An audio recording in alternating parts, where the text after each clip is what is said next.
The ground trembled violently as buildings cracked, alarms blared, and terrified screams filled the streets. Amid the chaos, Ethan Carter, a struggling single dad, shielded his 7-year-old daughter Lily under a shattered cafe table, praying for the shaking to stop. He had been on his way to the most important job interview of his life, a chance to finally secure stability for his little girl, but fate had other plans. When the earth finally went silent, dust and fear hung in the air. Ethan's phone buzzed with desperate messages. His interview had been postponed, the office building damaged. But before he could process relief, a faint cry pierced through the rubble near the collapsed bookstore across the street. "Help! Somebody, please!" Ethan turned toward the voice, heart pounding. People were running in every direction, terrified of aftershocks. No one stopped. But Ethan couldn't ignore that desperate sound. He looked at Lily, trembling in his arms. "Stay right here, sweetheart. Daddy will be back," he promised. He sprinted toward the ruins, pushing away fallen debris with bleeding hands. Beneath a cracked beam, he found a woman unconscious, trapped from the waist down. Dust covered her face, but he could see her faintly breathing. "Hang in there!" Ethan shouted, trying to lift the beam. It wouldn't budge. He screamed for help, but no one came. So he used everything he had, leverage from a broken sign, the strength of pure will, and finally, after minutes that felt like hours, freed her leg and carried her out into the light. Her pulse was weak, but steady. Ethan laid her on the sidewalk, tore his own shirt to bandage her bleeding forehead, and whispered, "You're safe now. You'll be okay." He didn't know it then, but saving that stranger would change everything. Hours passed. The city was in chaos, sirens, dust, and broken hearts everywhere. Ethan couldn't go back to the interview even when the company texted about rescheduling. He spent the day helping the injured, comforting Lily, and keeping hope alive. That night, as he sat outside the emergency shelter, Lily asleep in his arms, exhaustion hit him hard. He had nothing left, no job, no money, no home.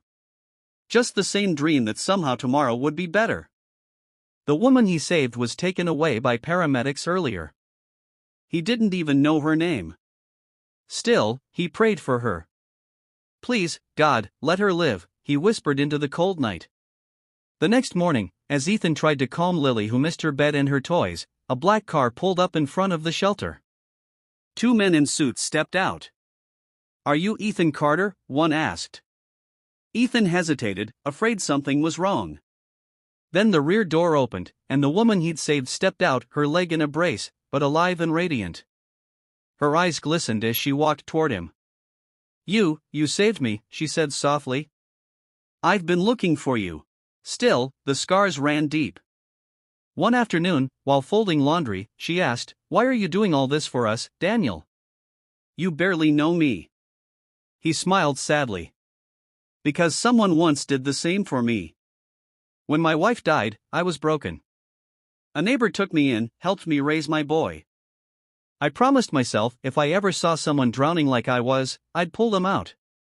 That night, Emily sat outside under the stars, whispering a prayer she hadn't said in years. "Thank you for sending us someone who sees us." But peace never comes without a fight. One evening, Emily's abusive husband, Mark, showed up, drunk and raging. He'd found out where she was through a neighbor. He kicked the gate open and screamed, "You think you can take my wife and kids, you lowlife?" Daniel stood firm, shielding Emily and the girls. "They're not yours to hurt anymore." Mark lunged forward, but Daniel blocked his blow. Years of hard labor had built Daniel's strength, but what fueled him that night was something more powerful, a father's heart.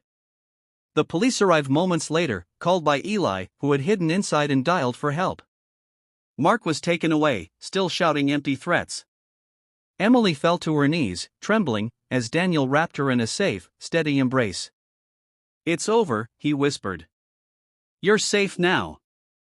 Weeks later, Emily filed for full custody and started working at a nearby cafe.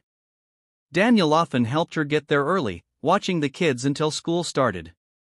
Slowly, she began to smile again, not out of habit, but out of hope. One morning, Emily found a small box on the kitchen table. Inside was a simple key and a note that read, "For the first time, you don't need to ask permission to be free. This is your home too if you want it. Tears filled her eyes. She looked at Daniel, speechless.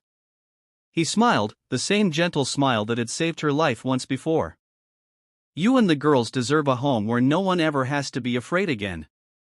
Emily hugged him, whispering, "Thank you for giving us back our lives." Months later, their small house became a place of laughter, healing, and second chances. The girls called Daniel Uncle Danny, and Eli proudly introduced them as his sisters. And one evening, as the sunset painted the sky gold, Daniel took Emily's hand and said softly, "You know, when I said you're coming with me that night, I didn't just mean to safety." She looked at him, smiling through tears. "I meant," he continued, "you're coming with me into a new life." And for the first time in years, Emily didn't look back.